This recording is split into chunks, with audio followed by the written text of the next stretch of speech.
प्रिय मित्रों, स्वागत है आप सबका आपके अपने चैनल स्टडी विद प्रदीप पे। दोस्तों, हम लोग इसके पहले सेगमेंट में बायोलॉजी का हम लोग प्रैक्टिस पेपर कर रहे हैं। इसके पहले सेगमेंट में जो पीजीटी के लिए इम्पॉर्टेंट है, तो इसके पहले सेगमेंट में हम लोगों ने अगर डिस्कस किया था 15 क्वेश्चन को हम लोग डिस्कस कर लिए थे। सेकंड सेगमेंट है और सेकंड सेगमेंट में सेकंड प्रैक्टिस पेपर में हम लोग 16 क्वेश्चन से नियर अबाउट 32-33 क्वेश्चन करने जा रहे हैं, यानी 16 to 17 क्वेश्चन को हम लोग सॉल्व करने वाले हैं। तो यहाँ पे एक एक क्वेश्चन को हम सॉल्व करें। बोथ लैंग्वेज में दिया गया है, इंग्लिश में भी है, हिंदी में है। आप आराम से पढ़ सकते हैं और समझ सकते हैं, ठीक है। तो यहाँ पे अगर हम क्वेश्चन पे फोकस करें तो फर्स्ट क्वेश्चन आज के सेगमेंट का ये होगा, the first phylum of animal kingdom to exhibited bilateral symmetries. कह रहा है द्विपार्श्विक सममित दिखाने वाला प्राणी जगत का पहला संघ कौन है, यानी वो कौन सा ऐसा संघ है जहां से बायलैटरल सिमेट्री पाई जाती है। अब हम आपका एक फोकस करेंगे थोड़ा सा क्लासिफिकेशन पे, जहां पे आप क्लासिफिकेशन आपको याद है, मुझे पता है आपको याद है, बस हम उसको एक बार रिव्यू करा रहे हैं आपको। तो चलिए देखते हैं ध्यान से एक एक करके। तो यहाँ पे अगर हम फोकस करें, एक सेकंड बस, हाँ, तो यहाँ पर अगर आप देखते हैं तो यहाँ पर आप लिखते हैं एनिमल किंगडम, ठीक है। एनिमल किंगडम, एनिमल किंगडम को आप बांट देते हैं टू टाइप में। एक को कहते हैं सेलुलर लेवल पे, तो यहाँ पे लिख देते हैं multi cellular animal. Multi cellular animal में आपका कौन आता है, पोरीफेरा आता है। पोरीफेरा कैसा होता है, पोरस बॉडी होती है, ठीक है। तो पोरीफेरा हो जाता है। एक एक करके हम सबको पढ़ेंगे क्लास में। किस पे क्लास आपकी कहाँ चलेगी, आपको पता है क्लास कहाँ चलेगी? तो क्लास चलेगी बायो स्टडी पॉइंट पे, जो हमारा दूसरा चैनल है। आप नीचे डिस्क्रिप्शन में नंबर है, उस नंबर पे जा करके उस चैनल को भी प्राप्त कर सकते हैं। तो चैनल को सब्सक्राइब कर लिए। क्लास चलेगी तो उसकी लिंक भी आपको ग्रुप में भेजी जाएगी। अगर आप चैनल पे नए हैं तो आप चैनल को सब्सक्राइब कर लीजिए और व्हाट्सअप कर दीजिए, तो आप ग्रुप में ऐड हो जाएंगे। तो यहाँ पे फिर से बात करते हैं। यहाँ पे तो सेलुलर लेवल की अगर हम बात करें तो सेलुलर लेवल में हम लोग किसको रखते हैं, पोरीफेरा को। कैसा होता है, सेल लेवल पे ही होता है, मल्टी सेलुलर एनिमल होता है। उसके बाद tissue organ organ system level की अगर हम बात करें तो tissue organ organ system level के आर्गन्स को आप कितने भागों में डिवाइड कर देते हैं, टू टाइप में डिवाइड कर देते हैं। एक को कहते हैं रेडियल सिमेट्री और दूसरे को कहते हैं बाइलेटरल सिमेट्री। आप पढ़े होंगे, आपको याद होगा रेडियल सिमेट्री और कौन है, बाइलेटरल सिमेट्री। तो यही को आगे बढ़ाते हैं, इसको थोड़ा सा यहाँ ले चलते हैं। तो रेडियल सिमेट्री और बाइलेटरल सिमेट्री, रेडियल सिमेट्री हो गई और by lateral symmetry. Radial symmetry को आप कितने भागों में बांट देते हैं, थ्री टाइप में बांट देते हैं। याद होगा आपको कौन कौन से टाइप होते हैं, निडेरिया होता है, ठीक है, कोलेंट्रेटा या सिलेंट्रेटा कुछ लोग पढ़ते हैं, कोलेंट्रेटा होता है, और कौन होता है, टीनोफोरा होता है, ठीक है। टीनोफोरा, निडेरिया और कोलेंट्रेटा, ठीक है। उसके बाद आप बाइलेटरल सिमेट्री में अगर आते हैं तो यहाँ पे फिर से हम एक बार लिखते हैं इसको। ये है रेडियल सिमेट्री, ये रहा आपका बाइलेटरल सिमेट्री। बाइलेटरल सिमेट्री में आप आर्गेनिज को थ्री टाइप में बांट देते हैं। किसमें आप किसके आधार पर बांट देते हैं, सिलोमेट के आधार पर बांट देते हैं। जिसमें सिलेंट्रॉन कैविटी पाई जाती है उसको सिलोमेट कैविटी मतलब बॉडी कैविटी के आधार पे, सिलोम के आधार पे कितने भागों में बांट देते हैं, थ्री टाइप में बांट देते हैं। ए सिलोमेटिक, उसके बाद आपका स्यूडो सिलोमेटिक और कौन होता है, सिलोमेट, ठीक। ए सिलोमेटिक में आपका एक ही एनिमल आता है जो होता है प्लेटी हेलमिंथेज, और प्लेटी हेलमिंथेज इस प्रकार से पहला हो जाता है जो बाइलेटरल सिमेट्री का एनिमल हो जाता है, प्लेटी हेलमिंथेज। प्लेटी हेलमिंथेज आपको याद होगा, इसमें एक ऑर्गेनिज पाया जाता है जिसे लीवर फ्लूक कहते हैं, ठीक है, फैसियोला हिपेटिका कहते हैं। याद होगा, आप पढ़े होंगे, हिंदी में फीता क्रीम कहते हैं, ठीक है। तो प्लेटेलमेंथीज, एस्केलमेंथ, उसके बाद आप चले जाते हैं स्यूडोसिलोमेट में तो एस्केलमेंथीज आ जाता है। और उसके बाद अगर आप चले जाते हैं इसमें क्या कहते हैं, थर्ड कौन था आपका, तो सिलोमेट था। तो सिलोमेट में आपका कौन आ जाता है, एनिलीडा होता है, आर्थ्रोपोडा होता है, ठीक है। एनिलीडा, आर्थ्रोपोडा, मोलस्का, इकाइनोडर्मेटा, ठीक है, हेमिकार्डेट, और उसके बाद सिफेलोकार्डेट, वर्टिब्रेट या कार्डेट, फिर ये सब चले जाते हैं आगे।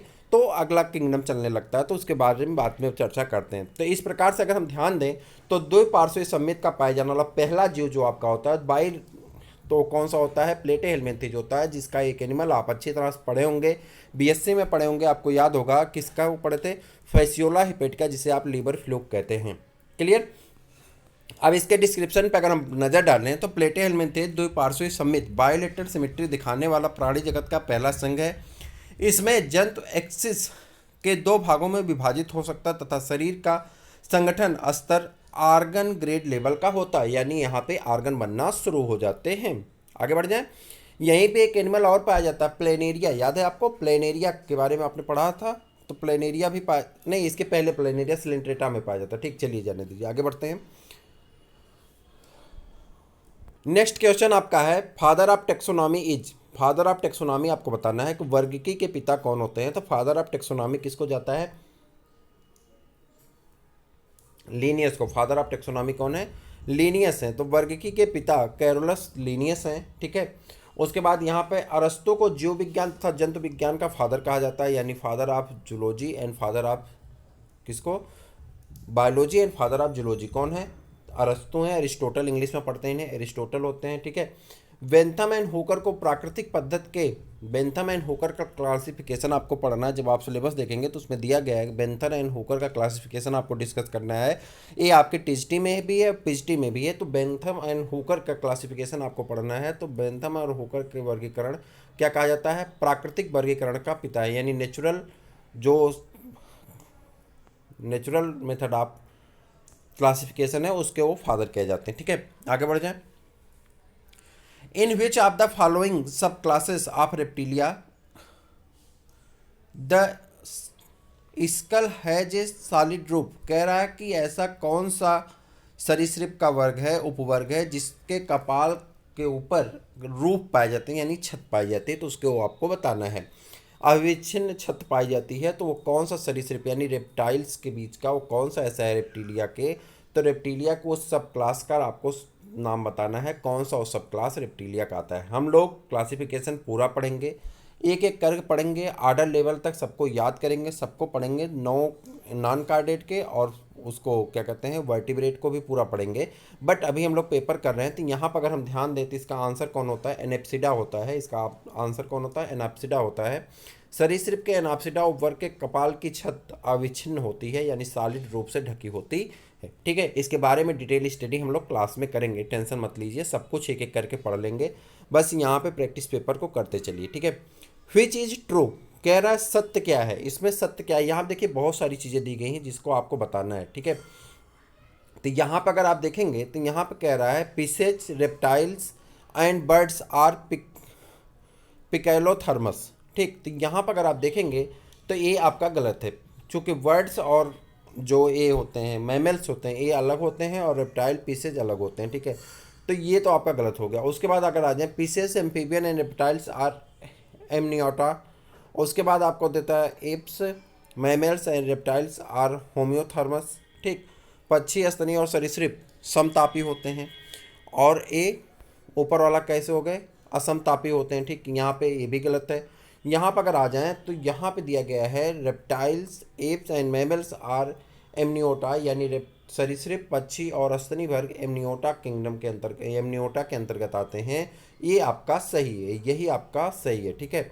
तो इसके बारे में हम लोग बाद में मान लीजिए क्लास में करेंगे। तो यहाँ पे देख लीजिए सरीसृप, पक्षी और स्तनी एमनियोटा कहलाते हैं तथा मत्स्य और उभयचर एन एमनियोटा कहलाते हैं। क्लियर, आगे बढ़ जाए।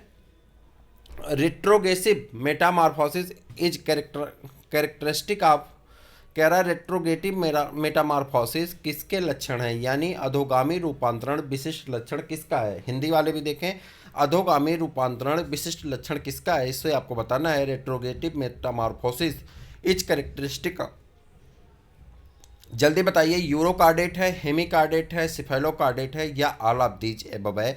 आंसर करिए, पीएचडी में पूछा गया 2013 में, तो जल्दी से बता दीजिए। तो यहाँ पे आप कहेंगे रेट्रोगेटिव मेटामॉर्फोसिस यूरोकार्डेट का विशिष्ट लक्षण किसका है, स्पेशल कैरेक्टर किसका है, तो स्पेशल कैरेक्टर किसका यूरोकार्डेट का है। इनमें टैडपोल से वयस्क में विकास के दौरान कुछ अंग संकुचित होकर पूर्णतः लुप्त हो जाते हैं, जैसे कि हार्डमानिया है। तो इस यूरोकार्डेट का एनिमल है हार्डमानिया। इसमें क्या होता है कि जब जो लार्वा होता है, लार्वा से ऑर्गेनिम्स का जब मेटामॉर्फोसिस होती है तो इसमें से कुछ ऑर्गन क्या हो जाते हैं, वो इंस्टिंक्ट हो जाते हैं, विलुप्त हो जाते हैं, फंक्शनल नहीं रह जाते हैं। ऐसे ऑर्गेनिम्स को, ऐसे कैरेक्टर को हम क्या कहते हैं, रेट्रोगेसिव मेटामॉर्फोसिस कहते हैं। आई होप कि यू आर अंडरस्टूड ऑलरेडी। आगे बढ़ जाते हैं। स्मॉलेस्ट टेप वार्म इज, कह रहा छोटे से छोटे टेप वार्म के बारे में बताना है। टेप वार्म के बारे में अभी हम चर्चा कर रहे थे, तो टेप वार्म के बारे में आपको बताना है। सबसे छोटा टेप वार्म कौन सा है, जल्दी से बता दीजिए। टीनिया सोलियम है, या मोनोजिया है, या इकाइनोकोकस है, या कुटगोनिया है। तो इसके बारे में आप बताएंगे। तो इसके बारे में आप अभी तक जो पढ़े हैं सिर्फ आप टीनिया सोलियम के बारे में पूरा पढ़े हैं, इसलिए थोड़ा सा इसको डिफरेंट कर पाना थोड़ी सी मुश्किल का काम है, लेकिन अगर आप पहले से पढ़े होंगे तो आपके लिए आसान है। चलिए देखते हैं। इकाइनोकोकस ग्रेनुलोसस को हाइडेटेड वर्म या डार्क वर्म भी कहते हैं। देखिए एक एक प्रश्न यहाँ पे डिस्क्रिप्शन में सब आपके लिए इंपॉर्टेंट है। तो यहाँ पे हाइड्रेटेड वर्म या डार्क वर्म भी कहते हैं। अगर आपसे पूछ लिया जाए कि निम्न में से कौन सा डार्क वर्म है या all of in the dark worm, तो कौन सा इसमें डार्क वर्म है, तो आप डार्क वर्म किसको बताएंगे, तो आप बता देंगे कि इकाइनोकोकस जो है वो डार्क वर्म कहलाते हैं। इस वर्म के ट्रांसमिशन के लिए दो होस्ट की आवश्यकता होती है, एक डेफिनेट होस्ट और एक इंटरमीडिएट होस्ट होता है। यानी दो होस्ट होते हैं, एक डेफिनेट होस्ट होता है और एक इंटरमीडिएट होस्ट होते हैं। ठीक है, इस वर्म के डेफिनेट होस्ट कुत्ता और सामान्यतः इंटरमीडिएट होस्ट कौन होती है, भेड़ होती हैं। डेफिनेट होस्ट कौन होता है, डार्क होता है, इसीलिए इसे डार्क वर्म भी कहते हैं। और जो यहाँ पे इंटरमीडिएट होस्ट होता है वो कौन होता है, भेड़ होती है। इसके अतिरिक्त कैटल, घोड़ा, बकरी और ऊंट भी इंटरमीडिएट होस्ट हो सकते हैं। इकाइनोकोकस प्रजाति के एक अन्य परजीवी इकाइनोकोकस मल्टीलाकुलेरिस भी है। इकाइनोकोकस परजीव फ्लैट वर्म कहलाते हैं। यह सबसे छोटे क्रीम होते हैं। यही आपसे पूछा जा रहा है, इसी का हम लोग डिस्क्रिप्शन कर रहे हैं कि सबसे छोटे वर्म कौन से होते हैं प्लेट एलवेंथीज के। तो यही हम लोग डिस्क्रिप्शन कर रहे हैं, सबसे छोटे वर्म कहलाते हैं। इकाइनोकोकस क्रीम वयस्क स्थिति में 2 से 6 मिलीमीटर के होते हैं। टीनिया सोलियम को चपटा क्रीम कहा जाता है। यह मनुष्य तथा पशुओं की आंत का परजीवी है। प्राथमिक पोषक मनुष्य तथा द्वितीयक पोषक सुगर होते हैं। इसे प्रायः सुगर मांस फीता क्रीम भी कहते हैं। इसे प्रायः किसको, टीनिया सोलियम की बात हो रही, इसे प्रायः सुगर मांस फीता क्रीम भी कहते हैं। टीनिया सोलम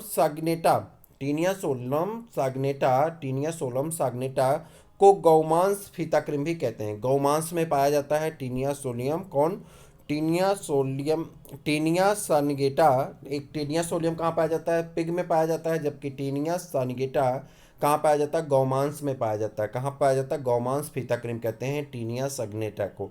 ठीक है, क्लियर है, आगे बढ़ जाए।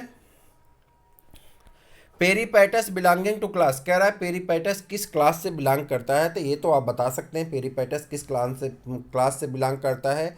ओनिकोफोरा क्लास से बिलोंग करता है, तो ये तो आई होप कि आपको पहले से पता होगा। चलिए देख लेते हैं। पेरीपैटस ओनिकोफोरा वर्ग के अंतर्गत आता है। यह एनिलिडा व आर्थ्रोपोडा के बीच की योजक कड़ी है। ये देखिए पेरीपैटस कहाँ का कड़ी है, तो ये दो कैरेक्टर रखते हैं, एनिलिडा के और आर्थ्रोपोडा के बीच की कनेक्टिंग लिंक है।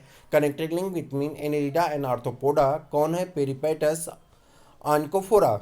ठीक, यह सुंडा जैसे कैटरपिलर लाइक, कैसा होता है, जैसे कि कैटरपिलर होते हैं, कैटरपिलर लाइक होता है। निम्न वर्गीय आर्थ्रोपोड जंतु है। आर्थ्रोपोडा की भांति इसमें पंजे युक्त समखंडी जोरदार पाद, सिर पर 2 एंटीने तथा श्वसन के लिए वाइनाल यानी ट्रैकिया होती है।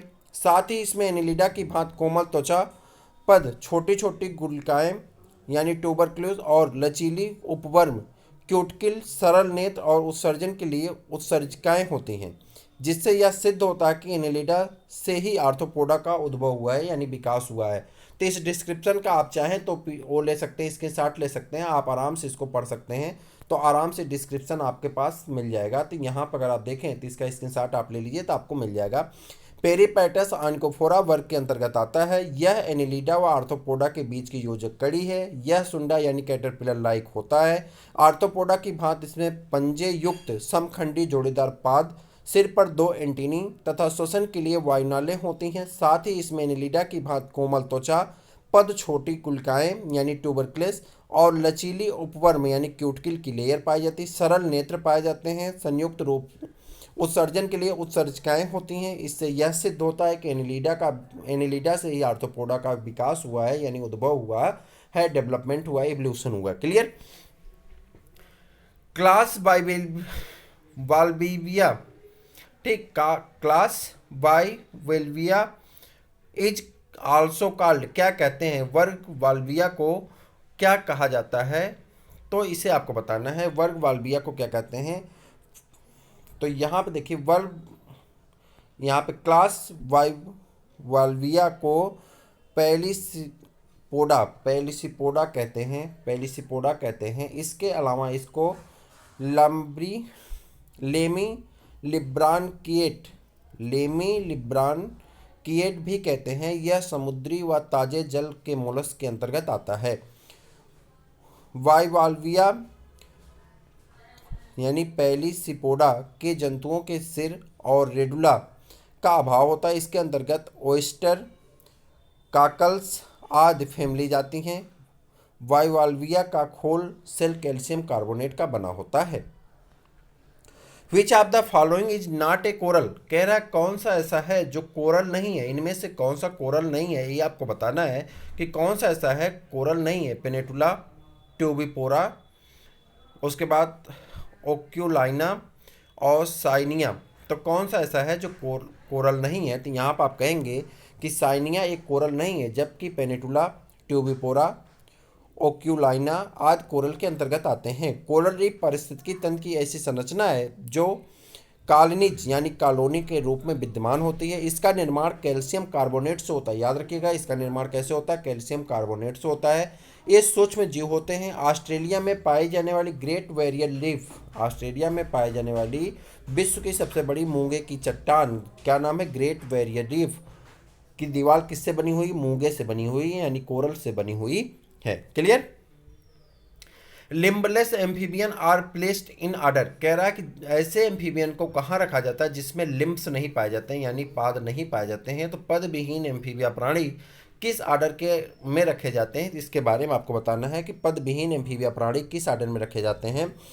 इन यूरोडिला, जिम्नोफियोना, इनमें से कोई नहीं। तो आपको बताना है यहाँ पे, तो आप कहेंगे जिम्नोफियोना में रखे जाते हैं। पादविहीन एम्फीबियन प्राणी जिम्नोफियोना ऑर्डर के अंतर्गत रखे जाते हैं। यह बिलों में रहने वाले पादविहीन उभयचर हैं। इनका शरीर सकरा देखने में केचुए जैसा होता है। पादों में मेखलाएं नहीं पाई जाती हैं। इनमें पूंछ छोटी व अनुपस्थित होती है, या तो छोटी होती या तो अनुपस्थित होती। नर में शरीर के पश्च छोर पर अवस्कर द्वार से बाहर निकलने वाला मैथुन अंग होता है। एग्जाम्पल इसका कौन है, इक्थियोफिश। ठीक है, इंपॉर्टेंट है, इसको आप चाहें तो याद कर सकते हैं, इसे नोट करके रख सकते हैं। इक्थियोफिश को आपने देखा होगा, आप प्रैक्टिकल में भी देखे होंगे। अगर आप बीएससी में प्रैक्टिकल किए होंगे तो आपको इक्थियोफिश देखने को मिला होगा। ठीक है, ते पादविहीन एम्फीबिया होते हैं। सांप जैसा होता है, जैसे सांप होता है ना, पानी का सांप, उसी जैसा होता है। तो देखने में इक्थियोफिश, अक्सर आप मार्केट में जाएंगे जहाँ मछली मंडी होती है, वहाँ पे भी इक्थियोफिश को लोग रखते हैं, कुछ लोग खाते हैं इसे। ठीक है।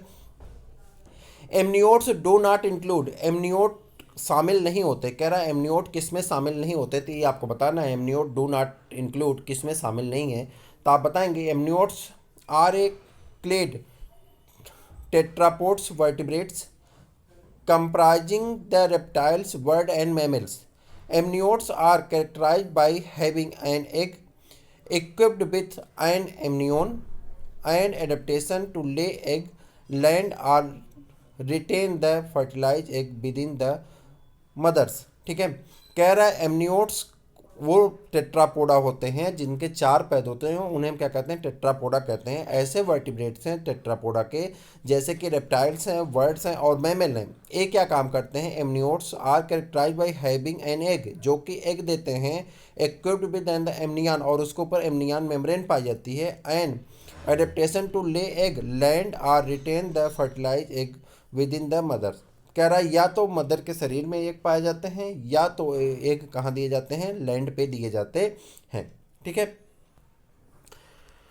उसके बाद है alimentary canal is absent in the animal of class. कह रहा है alimentary canal is absent in the animal of class, किस वर्ग के जंतुओं में आहार नाल अनुपस्थित होती है, उसे आपको बताना है। किस वर्ग के जंतुओं में आहार नाल अनुपस्थित होती है, यानी एलिमेंट्री कैनाल नहीं पाई जाती है। इसका आंसर आपको बताना है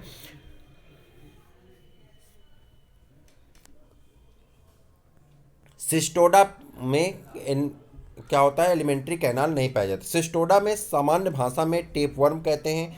टेपवर्म किस में आया है, आपको याद है, प्लेटीहेल्मिन्थीज में आया है, और प्लेटीहेल्मिन्थीज में ऑर्गन सिस्टम लेवल स्टार्ट होता है। याद करिए, पहला क्वेश्चन भी आज ही के सेगमेंट में था कि कौन सा ऐसा है जहाँ पे क्या होता है, बाइलेटरल सिमेट्री पाई जाती है। मैंने कहा था प्लेटेहेल्मिन्थेस। और एक चीज़ याद करिए, मैंने प्लेटेहेल्मिन्थेस के क्लासिफिकेशन पे जब पहुंचे थे हम लोग, तो वहाँ पे मैंने आपसे कहा था कि एक ऐसा होता है एस्टिलोमेटिक होता है, यानी इसमें बॉडी कैविटी नहीं पाई जाती है। तो वही तो पूछ रहा है कि किसमें आहार नाल नहीं पाई जाती, बॉडी कैविटी नहीं पाई जाती, तो आप किसको कहेंगे, टेपवार्म में। यह कहाँ पे पाए जाते हैं, सिस्टोडा के अंतर्गत आते हैं, परजीवी होते हैं। इन पर सीलिया नहीं होती है, ठीक है। तंत्रिका तंत्र, शरीर खंडित व पाचन तंत्र अनुपस्थित होता है। क्लियर, आगे बढ़ जाए। एमनियोटा समुदाय में सम्मिलित हैं। एमनियोटा समुदाय में कौन सम्मिलित है, ये आपको बताना है। कई बार ये प्रश्न हो चुका और बहुत इंपॉर्टेंट प्रश्न है। 3 बार 3 तरह से पूछा गया है। मैंने आपसे बताया था कि कभी भी रिपीटेड प्रश्न नहीं आता है। आपने बहुत सारे बुद्धिजीवी वर्गों से सुना होगा, जाना होगा। आप ऑलरेडी टीचर हैं तो आप बहुत बार पेपर दिए होंगे, कई अलग अलग एग्जाम के पेपर दिए होंगे। आज के परिवेश को देखते हुए आपके जो प्रैक्टिस क्वेश्चन होते हैं वो क्वेश्चन रेयर केस में रिपीटेड होते हैं, बल्कि रिलेटेड क्वेश्चन आते हैं।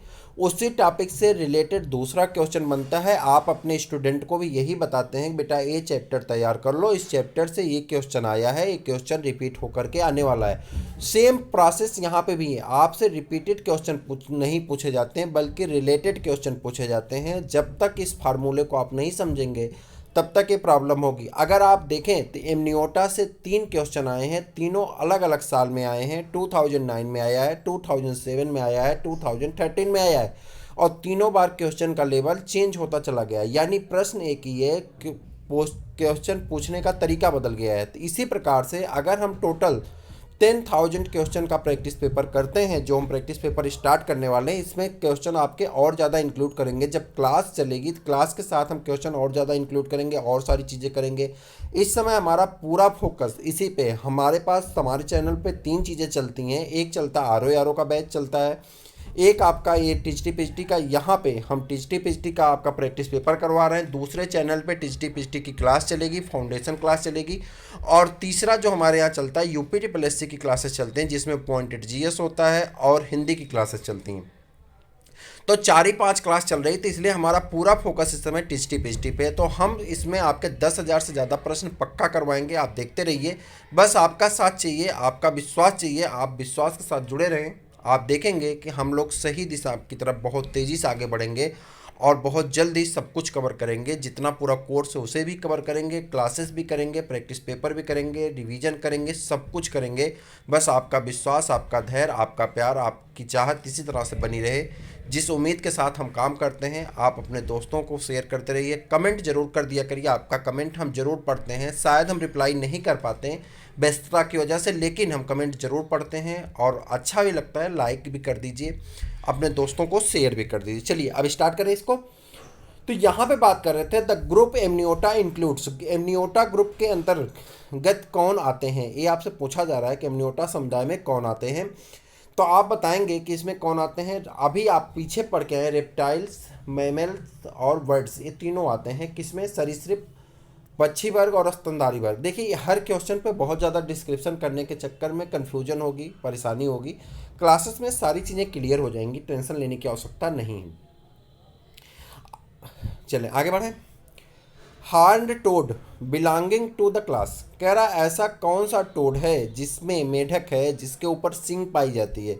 यानी अभी तक तो आप सुने थे कि पशुओं में सींग पाई जाती है, आप गाय भैंस में देखे होंगे, बकरी में, बकरे में देखे होंगे।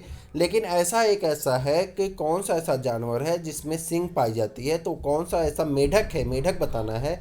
तो बताइए मेढक कौन है। तो आप कहेंगे ये मेढक तो पूछा जा रहा है, लेकिन एक्चुअली में मेढक है नहीं, ये रेप्टिलिया वर्ग का एनिमल है। और यहाँ पे मेढक दे करके आपको कंफ्यूज किया जा रहा है। तो रेप्टिलिया का एनिमल है। तो यहाँ पे देखिए रेप्टिलिया, पहली चीज़ तो आपका ये क्लियर हुआ। हार्न टोड कैसे बिलोंग करता है, क्लास रेप्टिलिया से बिलोंग करता है। एक पहली कन्फ्यूजन खत्म हुई। यहाँ पे मेढक दे रहा है, लेकिन है किसका, रेप्टिलिया का है। एक क्वेश्चन कन्फर्म हुआ, प्रॉब्लम नहीं ना। अब आगे देखते हैं हम। सींग वाला मेढक एक छिपकली होती है, ठीक है। सींग वाला मेढक एक छिपकली होती है, जिसे फ्रीनोसोम कहते हैं। क्या कहते हैं, फ्रीनोसोम कहते हैं। यह सरीसृप वर्ग से संबंधित है। यह मुख्यतः अमेरिका व मैक्सिको में पाया जाता है। इसके मस्तिष्क पर 2 सींग जैसी आकृति उभरी होती है, अतः इसे हम क्या कहते हैं, सींग वाला मेढक कहते हैं। क्लियर।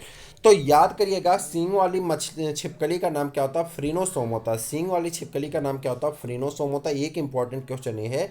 दूसरा इंपॉर्टेंट क्वेश्चन, ये छिपकली है, ठीक, तो ये किस में आता है? रेप्टिलिया के अंतर्गत आता है। नाम तो मेढक पूछ रहा है, लेकिन आ किस में रहा? रेप्टिलिया के अंतर्गत। भूल करके एम्फीबिया मत मारिएगा, नहीं बाद में बहुत पछतावा होगा। एक एक क्वेश्चन पे लड़ाई है, मेरिट बहुत हाई जाती है, इसलिए एकदम कंसंट्रेट होकर के एक्यूरेट क्वेश्चन करने की कोशिश करिएगा। चले आगे बढ़े। In which kingdom prokaryotes organism were placed by Whittaker. कह रहा है व्हिटकर के द्वारा दिए गए, मैंने जब फर्स्ट क्वेश्चन किया था, पहला ही क्वेश्चन हम क्लासिफिकेशन उठाए थे, और पहला क्वेश्चन आपको याद होगा हमने करवाया था 5 किंगडम क्लासिफिकेशन से। उसमें सारे 5 किंगडम के हम सभी के जनरल कैरेक्टरिस्टिक फीचर आपको बताए थे, सब कुछ बताए थे। फिर एक बार रिवीजन कर रहे हैं। सबसे पहले क्या होता है, लीनियस के द्वारा 2 किंगडम सिस्टम क्लासिफिकेशन दिया जाता है, लेकिन बाद में 1969 में व्हिटकर के द्वारा आपको एक क्लासिफिकेशन दिया जाता है, जिसके हम लोग क्या कहते हैं, RH व्हिटकर द्वारा दिया जाता है, जिसे हम लोग क्या कहते हैं, 5 kingdom system classification. 5 kingdom system classification में एनिमल को 5 किंगडम के अंतर्गत रख दिया जाता है। एक को हम लोग कहते हैं मोनेरा, दूसरे को कहते हैं प्रोटिस्टा, तीसरे को कहते हैं फंजाई, और फोर्थ को कहते हैं प्लांटी, और फिफ्थ को कहते हैं एनिमेलिया।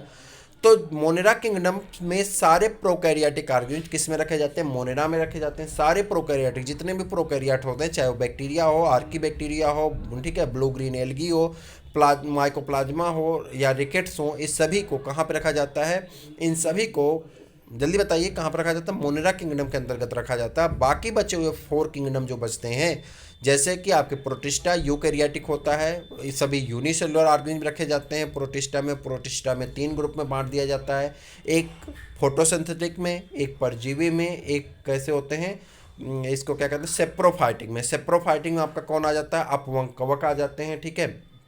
उसके बाद अगर आप इसमें चले जाते हैं, क्या कहते हैं, ये प्रोटोजोआ में, तो प्रोटोजोआ में आपका कौन कौन सा हो जाता है? अमीबा हो जाता है, पैरामीशियम हो जाता है। हम किसकी बात कर रहे हैं? प्रोटिस्टा में प्रोटोजोआ की बात कर रहे हैं। तो प्रोटिस्टा में प्रोटोजोआ की अगर हम बात करें, तो प्रोटोजोआ में आपका कौन हो जाता है? यूग्लिना, ये क्या कहते हैं, अमीबा हो जाता है, पैरामीशियम हो जाता है, ठीक है। उसी में आपका ट्रिप्नोसोमा आता है, जिससे स्लीपिंग सिकनेस नामक रोग होता है, और प्लाज्मोडियम होता है। क्लियर। उसके बाद आपको इसमें चले जाते हैं फोटोसिंथेटिक प्रोटोजोआ में। तो फोटोसिंथेटिक प्रोटोजोआ में जाते हैं, तो उसमें आपका हो जाता है डायनोफ्लैजिलेटा, और डायनोफ्लैजिलेटा के बाद आपका आ जाता है यूग्लिनोइडी, यानी यूग्लिना, डायनोफ्लैजिलेटा। डायनोफ्लैजिलेटा में एक होता है क्या कहते हैं उसको, गोनोलेक्स, ठीक है, देख लीजिएगा, थोड़ा सा मिला लीजिएगा। तो गोनोलेक्स कहते हैं। अगर कन्फर्म बता दिए, जिसको कन्फर्म याद होगा, मुझे याद नहीं आ रहा कन्फर्म, डायनोफ्लैजिलेटा का जो ऑर्गेनिज्म है उसका नाम याद नहीं आ रहा है, ठीक। डायनोफ्लैजिलेटा हो गया, यूग्लिनोइडी हो गया, और एक होता है उसमें डायनोफ्लैजिलेटा, यूग्लिनोइडी, और एक होता है उसमें, ठीक है, 3 होते हैं। क्लियर। तो उसके बाद जब हम लोग पहुंचते हैं किसमें? फंजाई में। तो फंजाई में सभी कैसे आते हैं? यूकैरियोटिक होते हैं, unicellular to multicellular organism आते हैं। ये हेट्रोट्रॉपिक होते हैं, इनके ऊपर सेलवाल पाई जाती है, इसी कारण क्यूटकिल की सेलवाल पाई जाती है। ये हेट्रोट्रॉपिक होते हैं, ये फंजाई होते हैं, ठीक है। मोस्टली पैरासाइटिक होते हैं। क्लियर। ये अपना भोजन नहीं बना पाते। उसके बाद अगर हम 5 पे चले जाते हैं, तो 5 किंगडम कौन सा होता है? उसके बाद फोर्थ प्लांटी होता है। प्लांटी कैसे होते हैं? मल्टी सेलुलर होते हैं, ऑटोट्रॉपिक होते हैं, और इनका फीचर क्या प्लांटी का? जल्दी बताइए। सेलुलोज की कवरिंग मेम्ब्रेन के ऊपर क्या पाई जाती है? सेलवाल पाई जाती है। सेल मेम्ब्रेन के ऊपर सेलवाल पाई जाती हैं, ये सारी चीज़ें। उसके बाद अगला है 5th है जो आपका एनिमल किंगडम। तो एनिमल किंगडम के बारे में आप जानते हैं। तो यहाँ पे मोनेरा में अगर आप आ जाएं, तो मोनेरा में देखिए, यहाँ सब कुछ डिस्क्रिप्शन दिया गया है। तो इस पर 2 एग्जाम्पल दिए गए हैं, और भी एग्जाम्पल इसके होते हैं। प्रोटिस्टा हो गया, आपका यूकैरियोटिक हो गया, ठीक है, ये सभी चीज़ें हो गई। आप चाहें तो इसका स्क्रीनशॉट ले सकते हैं। अगर नहीं चाहें, तो अगर आपके पास क्लास 11th की बायोलॉजी की बुक है, तो क्लास 11th की बायोलॉजी की बुक में आप 2nd चैप्टर पे चले जाइए, तो वहाँ पे सभी चीज़ें जितना हम बोले हैं, वो सारी चीज़ें लगभग चैप्टर का 1/4 हिस्सा हम आपको बता दिए हैं इस क्वेश्चन के डिस्क्रिप्शन में। आप उस चैप्टर को हिंदी मीडियम वाले तो हिंदी मीडियम, इंग्लिश मीडियम वाले तो इंग्लिश मीडियम, आप अपने हिसाब से डिस्कस कर लीजिए, पढ़ लीजिए, समझ लीजिए। आगे बढ़ जाए, चलिए। Which is absent in Archie bacteria कह रहा है कौन सी ऐसी चीज़ है जो आर्ची बैक्टीरिया में क्या होता है, अनुपस्थित होता है, नहीं पाया जाता। तो आर्ची बैक्टीरिया में क्या अनुपस्थित होता है बताइए। आर्ची बैक्टीरिया में जो होती हैं, आर्ची बैक्टीरिया की कोशिका भित्ति जो होती है, सेलवाल जो होती है, किसकी बनी होती है, संरचनात्मक तत्व होता है। सेलवाल कैसा तत्व होता है, संरचनात्मक तत्व होता है। यह कोशिका की संरचना को बनाए रखता है और स्थिर दाब यानी 25 वायुमंडलीय दाब पर बनाए रखता है। यह पूरी तरह से साइटोप्लाज्मिक मेम्ब्रेन से घिरा होता है। यह प्रायः कुछ बैक्टीरिया जैसे माइकोप्लाज्मा, आर्की बैक्टीरिया, प्लैंक्टोमाइसीज, रेक्टिसिया और क्लेमाइडी में अनुपस्थित होता है। ठीक, आगे बढ़े। Linnaeus system of plant classification is based on कह रहा है पौधों के वर्गीकरण में लाइनियन लीनियस होगा, लीनियस पद्धति पर आधारित है। लीनियस के द्वारा जो पौधों का वर्गीकरण किया गया था वो किस पर आधारित है, तो वो किस पे आधारित था, फ्लोरल कैरेक्टर पे, यानी पुष्पीय गुण के आधार पे लीनियस का कैरेक्टर आधारित था, वर्गीकरण आधारित था। ठीक है, यहाँ पे देखिए इस क्वेश्चन का आप जरूर DSSB में पूछा गया है, बहुत इंपॉर्टेंट क्वेश्चन है, इसका आप जरूर स्क्रीनशॉट लीजिए। इंग्लिश वालों के लिए थोड़ी सी प्रॉब्लम है, डिस्क्रिप्शन सारा हिंदी में दिया गया है। ठीक है, हम कोशिश करेंगे कि इंग्लिश के भी डिस्क्रिप्शन वाली बुक लाएंगे जहाँ से आपका वो कराएंगे। बहरहाल हिंदी वाले देख लें। पौधों का वर्गीकरण निम्न वैज्ञानिकों ने इस प्रकार किया, जैसे कि ओसवाल्ड टिप्पो ने क्या किया है, एक मिनट, ओसवाल्ड टिप्पो ने किया है दलों के आधार पे। दल कौन से, सेपेल पेटल, ठीक, के आधार पे, सेपेल पेटल के आधार पे। और उसके बाद थियोफ्रेटस ने पौधों को किस पे किया है, एक वर्षीय, द्विवर्षीय, बहुवर्षीय। ठीक है, यानी एनुअल, बाइनियल और पेरिनियल। ठीक, कैरोलस लीनियस ने पौधों को किस पे बांटा, पॉलन ग्रेन के आधार पर, पॉलन ग्रेन की संख्या के आधार पर बांट दिया था। एक लिंगी या द्विलिंगी, यानी यूनिसेक्सुअल या बाइसेक्सुअल, या इसे हर्माफ्रोडाइट भी कहते हैं। अंडों की संख्या के आधार पर बांट दिया। इस प्रकार से इन्होंने 24 भागों में इसको डिवाइड किया है। ठीक, लीनियस को पादप वर्गीकी का पिता कहा जाता है, यानी जनक कहा जाता है। आगे बढ़ जाए। विच of the following is the correct descending sequence of taxonomic categories. इसमें कह रहा है कि नीचे डिसेंडिंग कैटेगरी मतलब फाइलम से लेकर के आपको कहाँ से, किंगडम से लेकर के आपको क्लास तक जाना है। और मैं पहले सेगमेंट में इसे बताया था, तो मैं आपसे ये उम्मीद करता हूँ कि आप इसका आंसर ज़रूर हमें देंगे। हालांकि आप आंसर देख चुके हैं, बहरहाल आप इसका आंसर ज़रूर देखिएगा कि आपको किंगडम से लेकर के कहाँ तक जाना है, किंगडम से जाना है ना, किंगडम नहीं दिया है। ठीक है, आपको हमको लगता है क्लास से लेकर के स्पीसीज तक जाना है। तो आप बताइए कि 4 में से कौन सा ऑप्शन सही है। इसका आंसर आप बताइएगा कि आप चाहें तो ऐसे भी बता सकते हैं, क्लास, आर्डर, जीनस, स्पीसीज। ठीक, class, order, family, genus, species. तो आप इसमें चूज करके बताइएगा कौन सा ऑप्शन सही है। आंसर का आप स्क्रीनशॉट ले लीजिए, जरूर बताइएगा। मुझे उम्मीद रहेगी कि आपके आंसर का मुझे इंतजार रहेगा। आगे बढ़ जाए। आंसर चीटिंग नहीं होनी चाहिए। ठीक, आगे। Carpenter ants belonging to which of the following the orders. कह रहा है किस आर्डर से कारपेंटर चींटी यानी बढ़ई चींटी बिलोंग करती है। कारपेंटर चींटी किससे बिलोंग करती, कारपेंटर आंट्स। तो इसे आपको बताना है, जल्दी से बता दीजिए किससे बिलोंग करती है। हेमनोप्टेरा किससे बिलोंग करती है, हेनोप्टेरा से बिलोंग करती है, हेमनोप्टेरा से। और हेमनोप्टेरा किस में आता है, ये झारखंड पीएचडी में पूछा गया है, तो इसको बताइए हेमनोप्टेरा किस में आता है। तो डी इसका ऑप्शन है। हेमनोप्टेरा किससे आता है, आर्थ्रोपोडा का एक आर्डर है हेमनोप्टेरा। ठीक है, हेमनोप्टेरा किसका आर्डर है, आर्थ्रोपोडा का आर्डर है। और ये कीट पौधों के अंदर के भाग को खा करके घर बना करके उसमें रहते हैं। ठीक है, इसे क्या कहते हैं, कारपेंटर चींटी कहते हैं या कारपेंटर आंट कहते हैं।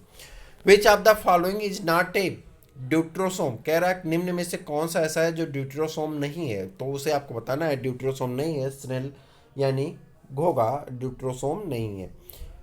घोगा प्रोटोस्टोमिया के अंतर्गत आता है, अतः यह ड्यूट्रोसोम के अंतर्गत नहीं है। प्रोटोस्टोमिया के अंतर्गत एनिलिडा, आर्थ्रोपोडा और मोलस्का आते हैं, जबकि ड्यूट्रोस्टोमिया के अंतर्गत इकाइनोडर्मेट, हेमिकार्डेट और कार्डेट आते हैं।